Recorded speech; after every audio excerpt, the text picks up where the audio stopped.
Dulu waktu muda apa saja? Apa menghabiskan dengan kesibukan-kesibukan yang tidak bermanfaat, atau menghidupkannya dengan kegiatan-kegiatan yang diridhai oleh Allah?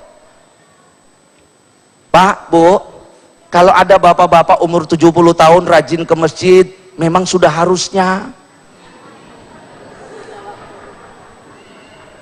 Kalau masih juga nggak ke masjid, kelewatan. Tapi kalau ada pemuda rajin ke masjid, rajin baca Quran, rajin memakmurkan masjid, itu yang dikatakan oleh Allah dalam hadis kursi, antum indi kaba'di malaikati, kalian sama dengan malaikat-malaikatku. Ibu udah tua, jangan bilang amin. Ini kita bicara anak muda, Bu.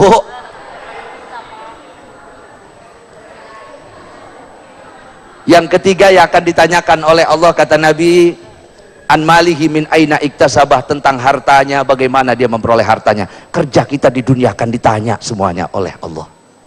Pasti. Bagaimana engkau memperoleh harta? Halal apa tidak? Haram apa tidak? Apakah engkau ketika mencari harta itu melalaikan tugasmu sebagai hamba Allah? Masih ditanya oleh Allah. Wa fima anfaqah, kemudian digunakan untuk apa harta kita ini? Sudah hasilnya halal, Allah tanya, dipakai apa? Dipakai bikin masjid, ya Allah, lewat tanpa hisab.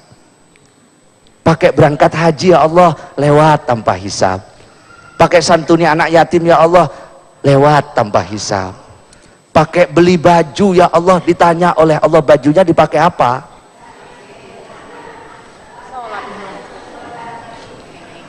Masih ditanya sama Allah.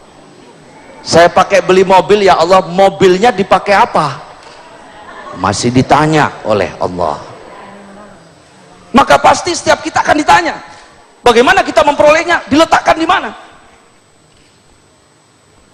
Yang terakhir kata Nabi, setiap kita akan ditanyakan tentang an ilmihi wa kaifa amilabih, tentang ilmunya dan bagaimana kita mengamalkan ilmu kita. Pasti kita ditanya ilmu kita. Bapak Ibu alhamdulillah rajin ngaji, tapi jangan sampai rajin ngomongin orang.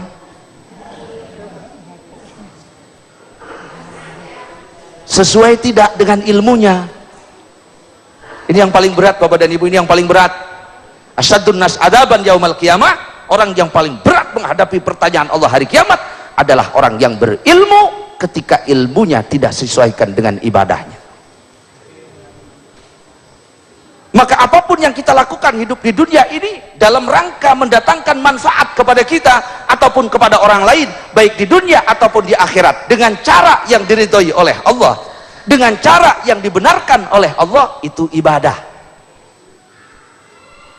Dan setiap detik waktu yang kita lalui di dunia ini, setiap saat, setiap amanah yang Allah bebankan kepada pundak kita, pasti akan ditanyakan oleh Allah hari kiamat nanti. Bapak dan Ibu, dulu ada seorang sahabat Nabi namanya Abu Hurairah. Kebetulan Abu Hurairah ini sahabat yang paling miskin.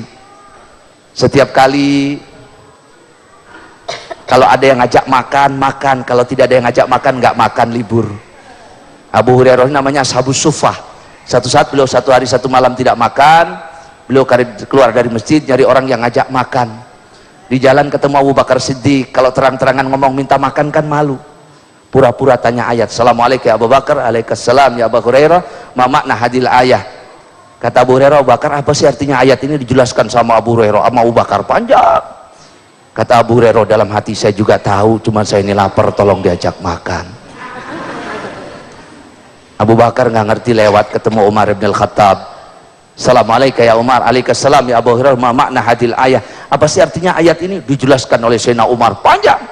Kata Abu Hurairah, saya juga tahu. Sebab saya ini lapar, belum makan. Sayyidina Umar nggak ngerti. Di tengah jalan ketemu Nabi. Assalamualaikum ya Rasulullah. Waalaikumsalam ya Abu Hurairah. Ma makna hadil ayah ya Rasulullah, apa sih artinya ayat ini? Jawab Nabi, Abu Hurairah, engkau tidak tanya ayat tapi kamu kelaparan. Maka Abu Hurairah dipersiapkan makan, makannya banyak. Selesai makan, kaki Abu Hurairah ditepuk oleh Nabi. Abu Hurairah, satu suap, dua suap yang kita masukkan ke dalam mulut ini, latus alunna yaumal qiyamah, pasti akan ditanyakan oleh Allah Subhanahu wa ta'ala.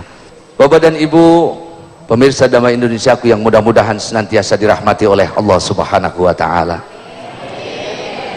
Maka jangan pernah kita beranggapan bahwa kita berada di dunia ini sia-sia.